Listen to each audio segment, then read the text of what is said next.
warnanya. Jadi kita lebih bisa mendekati pH yang mana yang seharusnya, gitu, antara 0 sampai 14.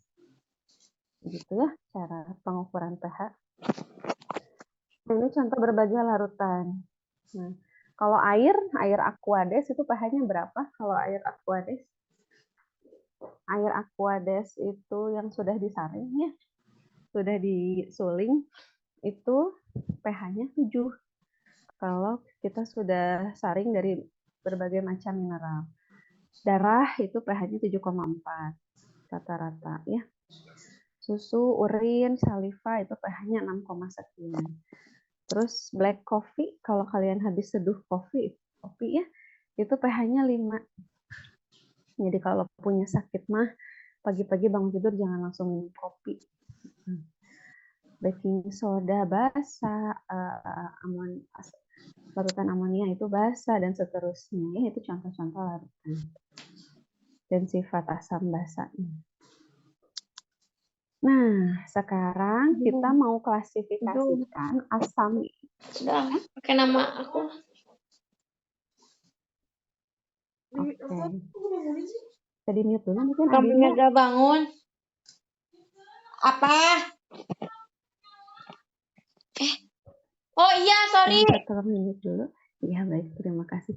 Sekarang kita klasifikasikan ya. Tidak. Tadi kita klasifikasikan antara asam sama basa. Mana yang asam, mana yang basa. Sekarang kita klasifikasikan ada asam kuat, ada asam lemah. Juga ada basa kuat, ada basa lemah. Nah, klasifikasikannya berdasarkan apa nih? Sebentar, ada chat.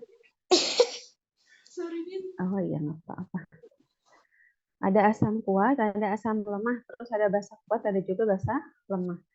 Nah, kalau basa kuat itu contohnya HCl, HBr, HI gitu ya. Ini adalah deretan asam-asam kuat. Ada asam lemah HF, HCN. HCN itu asam sianida ya, walaupun dia beracun, sangat kuat untuk mematikan manusia jadi racun HCN itu. Tapi kalau dalam klasifikasi asam dia termasuk asam yang lemah, gitu ya. Terus ada asam cuka CH3COOH yang suka ada di dapur ya. Melahirkan. Ada juga H2S. H2S itu gas perut kita ya. Kalau misalkan kita ngeluarin gas, nah itu namanya H2S itu isinya. Yang baunya kayak sulfur, kayak di kawah gitu ya. Ada H2CO3, H3PO. Nah itu semua adalah deretan asam-asam lemah. Ada deretan asam kuat, ada deretan basa kuat, ada deretan basa lemah. Nah kalau yang dimerah-merahin itu, berarti dia memiliki lebih dari 1 H, ya. Kalau yang asam lebih dari 1 H. Kalau yang basa dia punya lebih dari 2 OH. Ya, lebih dari 1 OH. 2, ada yang 3 gitu ya. Ya, itu klasifikasinya. Nah, kenapa sih bisa ada yang disebut asam kuat, bisa ada yang disebut asam lemah, ada yang bisa disebut basa kuat, ada yang disebut basa lemah. Nah, tadi kan asam itu adalah yang kita lihat bisa melepaskan ion H+, ya. Tadi kita lihat pH itu kan tergantung ion H+. Kalau POH itu tergantung ion OH-. Nah, yang dikatakan asam kuat itu kita lihat banyak-banyak yang bisa melepaskan ion H+. Siapa yang lebih bisa melepaskan ion H+ lebih banyak itu disebutnya asam kuat gitu ya. Kalau yang sedikit ngelepasin H+-nya pelit gitu. Itu kita sebut asam lemah. Kita contohnya. Nah, contohnya ini di sini HCl. HCl itu kalau kita larutin ke dalam air, dia akan melepaskan seluruh H+ yang dia punyai gitu ya. Jadi kalau kita punya HCl, ini molekul HCl ya ngegabung gitu ya. H dengan Cl-nya ngegabung. Ketika di dalam air mereka lepas. Jadi ion H+ sama ion Cl- gitu ya, lepas seluruhnya. Jadi kalau di dalam air kita udah nggak punya lagi, udah nggak bisa lihat lagi ikatan antara H sama Cl, nggak bisa. Dua-duanya semuanya lepas, seluruhnya lepas 100% gitu ya. Nah, itu kita katakan asam kuat. Beda dengan HCN. Kalau HCN Ini CN, ini H. Mereka kan bergabung jadi molekul HCN ya. Ketika di dalam air, si HCN ini pelit, cuman sebagian kecil H+ yang dilepasin, jadi H+ sama Cn- gitu, sekitar kurang lebih 5% gitu ya. Katakanlah kurang lebih 5%. Nah, basa juga sama. Jadi kalau misalkan dia bisa melepaskan OH- seluruhnya, kita katakan basa kuat. Kalau pelit cuma ngelepasin OH- sebagian, ya kita katakan basa lemah. Gitu ya. Sampai di situ bisa paham? Bisa ngikutin? Jadi kalau kita lihat angka, contoh biar lebih jelas, saya kasih contoh dengan angka, misalkan HCl. Saya punya HCl-nya 5 mol. Nah, seluruhnya 5 molnya dia sumbangkan, gitu dia reaksikan untuk menjadi 5H+ dan 5Cl-. Ada 5 molekul nih. Ada 5 molekul HCl. Seluruhnya 5-5-nya itu lepas jadi H+ dan Cl- gitu. Sedangkan kalau si HCN dia juga sama-sama punya 5 mol ya. Ada 5 molekul lah katakanlah. Nah, tapi nggak semuanya lepas, cuma sebagian 5%-nya aja gitu. Cuma 0,25 mol yang dia lepas. Sisanya 95%-nya masih dalam bentuk HCN gitu ya. Oke, ada pertanyaan sampai sini?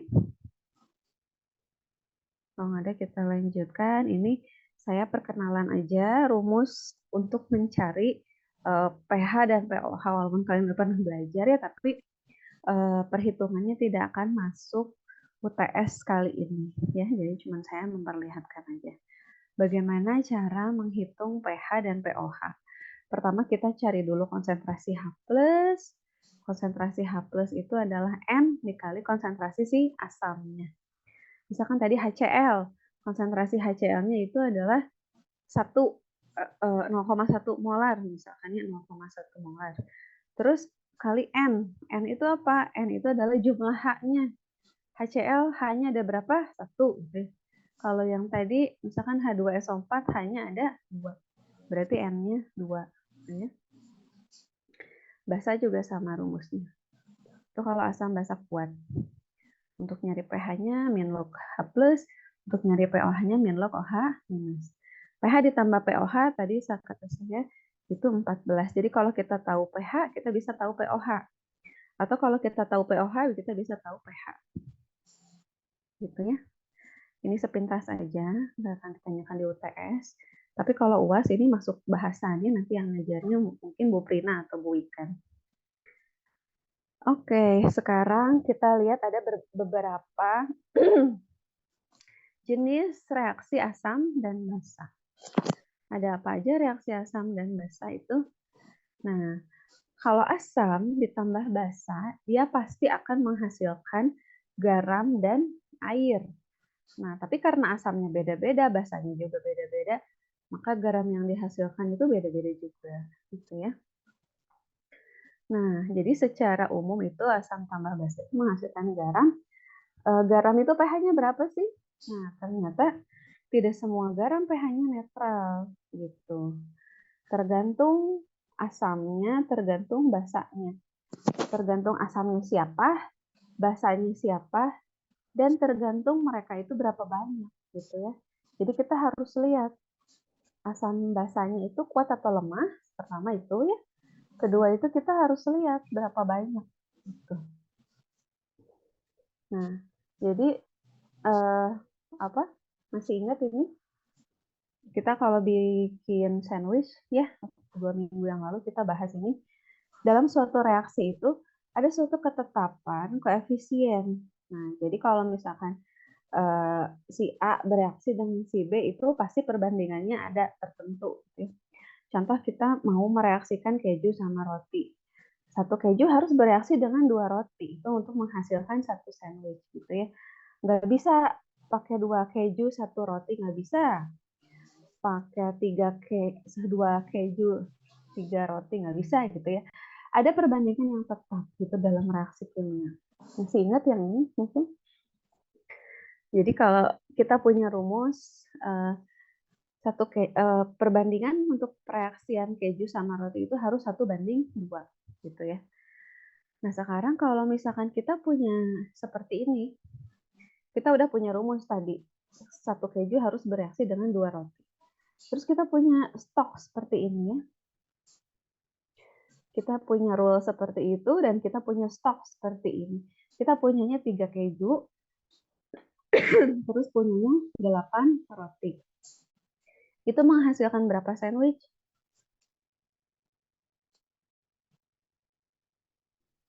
3, Ibu. 3 sandwich ya. Tapi ada sisanya nggak? Ada. Sisanya apa? Sisanya adalah 2 roti ya. Jadi kita dapat 3 sandwich dan 2 roti. Jadi jangan dipaksakan 2 roti ini untuk masuk ke sini, nggak bisa karena perbandingannya udah tetap 1:2 gitu ya. Nah, itu seperti itu reaksi kimia. Jadi contoh saya punya asam kuat tambah basa kuat gitu ya.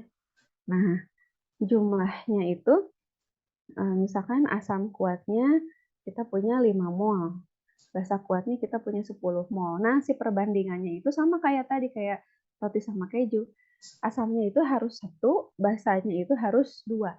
Nah, tahu dari mana mereka perbandingannya 1:2? Kita lihat. Nah, koefisiennya ya, untuk tahu koefisiennya 1:2 dari mana? Kita lihat dulu jumlah H di asam sama jumlah OH di basa. Lihat di asam H-nya ada berapa? Ada 2 ya. H2SO4, H-nya ada 2. Dan di basanya ada NaOH. OH-nya ada berapa? Ada 1 ya. Nggak imbang kan? Hanya 2, OH-nya 1.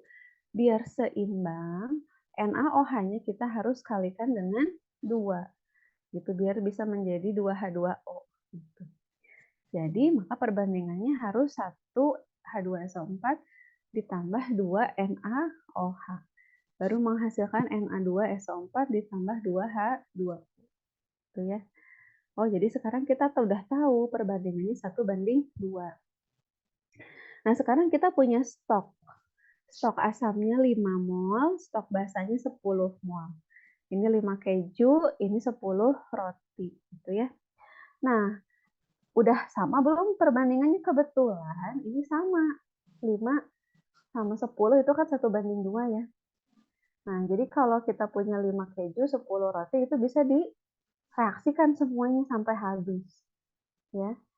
Yang bereaksi, yang kita bikin adalah, yang kita masak adalah 1 keju dan 10 roti menghasilkan 5 sandwich dan 10 air. Ya, misalkan. Oke, nah ternyata berarti kan asamnya habis. Basanya juga habis direaksikan, kita udah nggak punya lagi ya. Nggak punya lagi keju, nggak punya lagi roti, semua udah dibikin jadi sandwich. Nah, berarti di akhir kita punyanya apa nih di akhir? Di akhir kita punyanya garam sama air ya. Udah nggak ada sisa asam, udah nggak ada sisa basa. Nah, kalau seperti ini, garamnya kita lihat. Ya, pH-nya berapa nih setelah direaksikan antara si asam sama si basa? pH-nya berapa? Kita lihat. Oh, ternyata sisanya di akhir kita punyanya garam sama air. Tanpa ada sisa asam, tanpa ada sisa basa. Berarti pH-nya netral. Oke. Nah, kenapa si garam ini pH-nya netral? Karena silsilah garamnya itu berasal dari asam kuat sama basa kuat.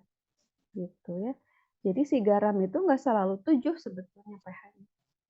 Kita lihat silsilahnya. Silsilahnya dari asam yang gimana sama basa yang gimana.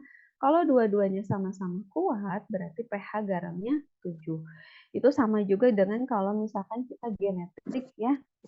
Misalkan kalian itu kan wajahnya sebagian mirip ibu, sebagian mirip bapak gitu ya. Misalkan kita lihat hidungnya. Nah, bapak mancung, misalkan ibunya pesek.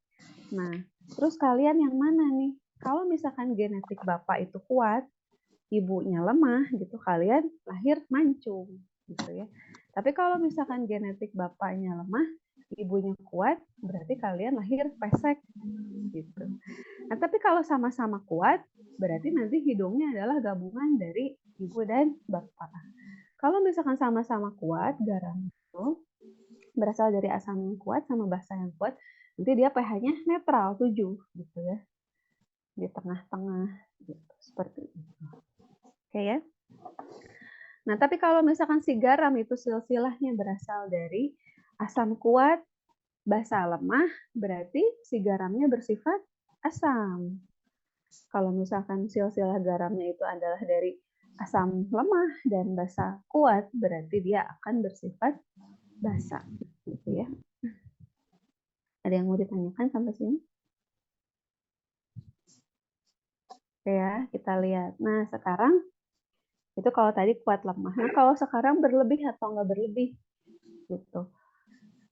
Nah, bersisa atau nggak bersisa. Sekarang saya punya asam kuat dan basa kuat. Dua-duanya kuat. Tapi satunya berlebih. Gitu. H2SO4 kita punya 7, misalkan NaOH kita punya 10. Gitu ya.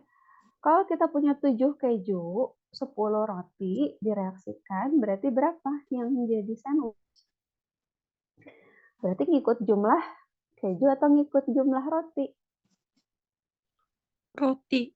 Ikut jumlah roti, karena rotinya 10. Kita bisa pakai 5 keju. Kita nggak bisa ngikut keju, karena kalau kita pakai jumlah keju, ada 7, kita butuh 14 roti, kan nggak cukup ya. Stoknya cuma ada 10 gitu. Kita ngikut jumlah roti. Berarti yang bereaksi adalah, yang kita pakai adalah hanya 5 keju, 5 asam ya, dan 10 basa misalkan ya. 0,5 mol asam dan 1 mol basa. Itu yang bereaksi. Sisanya ada sisa 2 mol, 0,2 mol asam. Ada sisa 2 keju gitu ya. Rotinya habis, menghasilkan 5 sandwich. Gitu. Nah, di akhir, kita lihat di akhir ya. Kalau air mah pH-nya netral ya. Nggak kita lihat airnya. Di akhir kita punya siapa nih? Setelah mencampurkan asam dan basa, ternyata asamnya berlebih. Di akhir kita punya garam, punya air, sama punya sisa asam. Nah, kalau udah seperti ini, kita udah nggak usah lagi lihat silsilah garam. Kalau misalkan ada sisa asam, berarti keseluruhan ini, asam plus garam plus air itu pasti pH-nya asam. Gitu ya. Nggak perlu lagi lihat silsilah garam. Oke ya, bisa dimengerti? Nah, kalau misalkan sisanya basa, seperti ini, kita punya 5 keju, 12 roti. Ya, kejunya kepake semua, rotinya nyisa 2. Karena 1:2, jadi yang kepake itu 5 sama 10. Ya, menghasilkan 5 sandwich. Nyisa nih, rotinya 2. Nah, berarti di akhir kita punya sandwich, punya air, punya roti. Gitu ya. Kita punya garam, punya air, punya sisa basa. Sama, ini juga nggak usah dilihat silsilah garam. Pasti keseluruhannya pH-nya jadi basa. Gitu ya. Kalau ada basa tersisa. Oke, nah sekarang kalau tadi mah asamnya asam kuat, basanya basa kuat gitu ya, dan basa kuatnya yang berlebih. Nah, kalau sekarang asamnya asam lemah, basanya basa kuat, dan yang berlebihnya adalah si asam lemah. Kalau berlebih asam lemah, pasti keseluruhannya pH-nya asam, ya. Karena di akhir kita punya garam, punya air, dan punya asam. Pasti keseluruhan pH-nya itu adalah asam. Nah, gitu ya. Tapi kalau misalkan kita lihat yang sisanya itu asam, tapi dia asam lemah, itu dan ada garam, itu adalah kita membentuk suatu sistem buffer. Atau kalau mungkin dulu kalian nyebutnya larutan penyangga ya, buffer asam. Nah, buffer asam ini apa? Buffer asam ini adalah dia bisa menjaga pH larutan agar di pH dia gitu ya. Misalkan saya punya buffer asam, pH-nya itu 5. Dengan pH 5 tersebut, si buffer asam kalau kita ganggu, kita tambahin air, dia pH-nya nggak akan berubah, nggak akan geser, tetap segitu. Kalau kita tambahin sedikit basa, sedikit aja tapi ya, nggak ekstrim.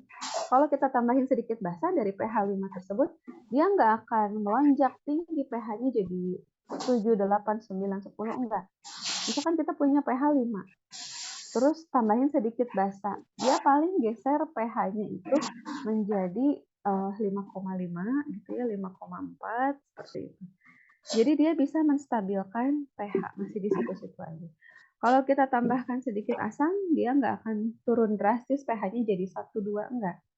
Kalau kita tambahin sedikit asam, dari yang awalnya 5, pH-nya bisa turunnya paling jadi ya 4,8, 4,7 begitu ya. Itu yang namanya buffer atau larutan penyangga. Nah, itu buffer asam nih kalau kita punya sisa asam lemah dan garamnya gitu ya. Kalau ada gabungan antara garam dan asam lemah. Nah, begitu juga kalau misalkan yang bersisa adalah basa lemah. Kita mereaksikan asam kuat sama basa lemah, tapi si basa lemahnya ini tersisa gitu ya, ada sisanya. Ada garamnya juga. Membentuk garam dan sisa basa lemah. Itu adalah membentuk larutan penyangga basa. Oke ya.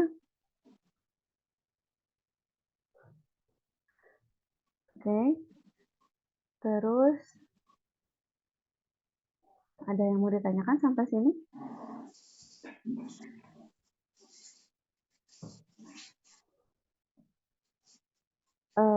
Oh, akan berakhir dalam 10 menit katanya. Bukan dari Bu Erna linknya? Bukan tadi minta bukan. ke Pak Isan. Katanya Pak Isannya lagi angkat sumpah, terus jadinya suruh Oh, bikin sendiri ya udah.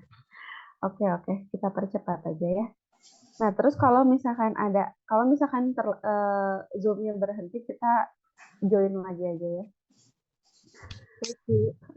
Ada asam lemah sama basa lemah. Sekarang kita nambahin asam lemah sama basa lemah, terus dua-duanya habis. Di akhir kita cuma punya garam sama air ya. Nah, kalau dua-duanya habis kan si asam nggak ada sisa, basa nggak ada sisa, kita lihat garam. Kita lihat silsilah garam ya. Garamnya berasal dari apa? Kalau garamnya berasal dari asam kuat, basa lemah, berarti ikut yang kuat ya. Berarti garamnya bersifat asam. Nah, tapi ini mah lemah dua-duanya, jadi gimana dong? Kalau lemah dua-duanya, si garam pH-nya berapa? Kita harus lihat asam lemah sama basa lemah itu punya nilai Ka dan Kb ya. Nanti nilai Ka dan Kb mah diketahui, bisa kalian lihat di di tabel di Google juga banyak ya.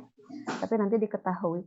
Kalau misalkan Ka-nya lebih besar daripada Kb, KaH2CO3 itu lebih besar daripada Kb-nya Al2OH3, berarti nanti si garamnya dia bersifat asam. Kebalikannya kalau Kb-nya lebih besar daripada Ka, berarti nanti si garamnya bersifat basa. Itu aja ya. Tinggal dilihat KaKb. Nah, ini resum dari reaksi-reaksi yang tadi. Cara bacanya gimana? Cara bacanya misalkan kita lihat ini nih.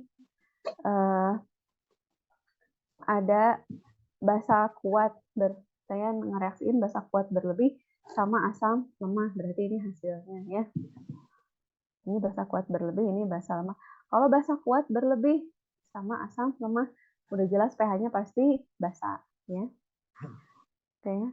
Kalau misalkan basa kuat sama asam kuat sama-sama habis, berarti netral. Basa kuat sama asam lemah sama-sama habis, berarti pH-nya basa ngikut yang kuat. Oke. Ini ada soal latihan, nanti kalian bisa latihan sendiri ya. Kalau saya punya perbandingannya itu 3:2. 3:2 nih koefisiennya. Terus saya punya stoknya itu 6 sama 12. Berarti ngikut siapa? Ngikut yang 6. Nah, di sini 6, di sini 4. Nanti yang bersisa adalah yang basa. Ini juga silahkan gitu ya latihan. Oke, nanti kalian juga latihan untuk menghitung seperti ini. Punya volume, punya konsentrasi ya. Cari dulu molnya. Kalau saya punya KOH 100 mili, konsentrasinya 0,02 molar. Ini basa ya. Direaksikan dengan H2SO4, ini asam. H2SO4-nya 100 mili juga dan 0,02 molar. Berarti molnya berapa ini? Kita cari dulu molnya. Berarti KOH-nya 2 mol, H2SO4-nya juga 2 mol. Tapi reaksinya hati-hati, nggak 1:1, ini tapi 1:2. 1 asam sama 2 basa. Ya, bikin dulu persamaan reaksinya seperti di atas. Gitu. Kemudian lihat sisanya siapa. Gitu. Nggak usah ngitung pH campuran, nggak usah. Kalian harus tahu aja sifat larutan hasil pencampurannya apa, apakah asam atau basa. Nah, jadi ini kesimpulan tadi ya. Jadi kalau misalkan saya punya asam kuat berlebih, saya gambarin lebih besar ini si lingkaran, sama basa kuat, dua-duanya kuat, tapi yang asamnya berlebih bisa, yang basanya habis. Berarti pasti larutan akhirnya bersifat asam. Ini ada asam kuat sama basa kuat berlebih, basanya yang sisa, pasti larutan akhirnya bersifat basa. Ya, kalau kuat-kuat pasti netral, gitu ya. Nah, kalau misalkan yang asam berlebihnya adalah asam lemah, ini basa kuat, ini asam lemah berlebih, ini akan menjadi larutan asam, tapi dia bersifat juga buffer, jadi buffer asam, gitu ya. Nah, ini juga sama. Kalau kitanya punya asam kuat sama basa lemah berlebih, gitu ya. Kalau di sini itu basa lemah, larutan akhirnya pasti bersifat basa, tapi dia punya sifat larutan penyangga atau buffer, ya. Buffer basa jadinya. Begitu ya. Ada yang mau ditanyakan? Tadi seperti ini. Ibu, Ini, ya, silahkan. Undang. kan katanya kalau asam itu akan lebih asam kalau lebih banyak melepaskan H plusnya. Tapi kenapa yang itu yang H2S? Dia termasuk asam lemah, Ibu. Oh iya, baik. Jadi tadi sifat-sifat asam lemah basa kuat gitu ya. Bukan berdasarkan jumlah H yang dia punya, bukan. Kayak ini ya, ini ada H2S, ini ada HCN, gitu ya, ini ada HCl. Jadi bukan berdasarkan jumlah H yang dia punya. Jadi bukan berdasarkan seberapa kaya dia akan H, bukan. Tapi seberapa dia itu dermawan, seberapa dermawan dia, gitu ya. Jadi walaupun dia punya H-nya ada 2, tapi dia nyumbangnya mah sedikit, gitu. Cuman mau sekian persen. Kalau deretan ini asam kuat HCl, HBr, HI, HNO3, ini dia walaupun cuma punya 1 H-nya, tapi 100% dia sumbangkan gitu H-nya. 100% terionisasinya, gitu ya. Coba lihat lagi yang ini. Nah, ini H-nya sama-sama ada 1 ya. Ini HCl, ini HCN. Dua-duanya cuma ada 1 ya H-nya. Cuman yang HCl mah dia generous banget, dermawan banget. Kalau dia punya 5 mol, seluruhnya dia sumbangkan, gitu. Seluruhnya dia ionisasikan menjadi H+ sama Cl-. Jadi di air kita nggak punya lagi HCl, nggak punya lagi bentuk molekul HCl. Tapi kalau si HCN dia mah pelit, cuman punya walaupun dia punyanya sama-sama 5 mol gitu ya, ada 5 mol HCN, 5 mol HCl. Tapi kalau HCN itu cuman 5% dari 5 mol yang akan terionisasi menjadi H+ sama Cn-. Gitu. Jadi kalaupun di sini adalah H2S, misalkan ya, di sini adalah H2S, ada 2 H-nya nih. Nah, tapi kalau cuma 5%-nya dari 5 mol, nanti yang bereaksi hanyalah 0,25 mol H2S. Jadi kalau di sini 0,25, di sini walaupun ada 2 H+-nya ya, nah di sini yang menjadi H+ hanya 0,5 dikalikan 2 dari sini. Gitu. Bisa dipahami? Saya misalkan Bisa, Ibu. Terima kasih. ini ya, iya. Saya misalkan ganti ini jadi H2S gitu ya. Nah, di sininya jadi 2H+ nih. Jadi 2H+. Ini 1 ya. Ini H2S, di sini 0,25, Di sini hanya jadi 0,5 seperti itu. Gitu ya. Jadi walaupun dia ada 2, tapi yang terionisasinya cuma sebagian kecil. Gitu ya. Bagus pertanyaannya, Emang. Ya, ada pertanyaan lain? Yang lain? Kayak diencerin gitu loh. Seperti itu ya. Kalau kemarin kan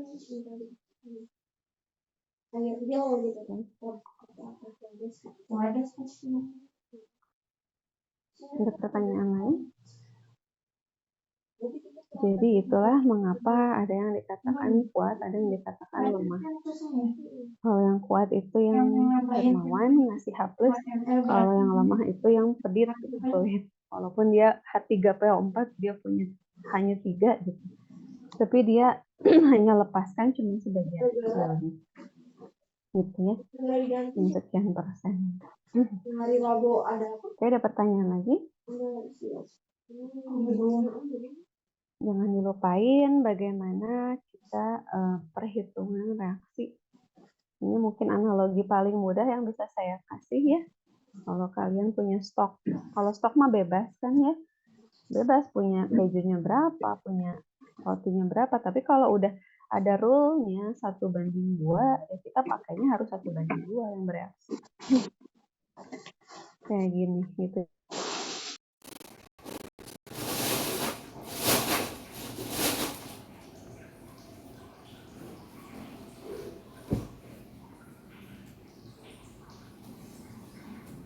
Udah selesai.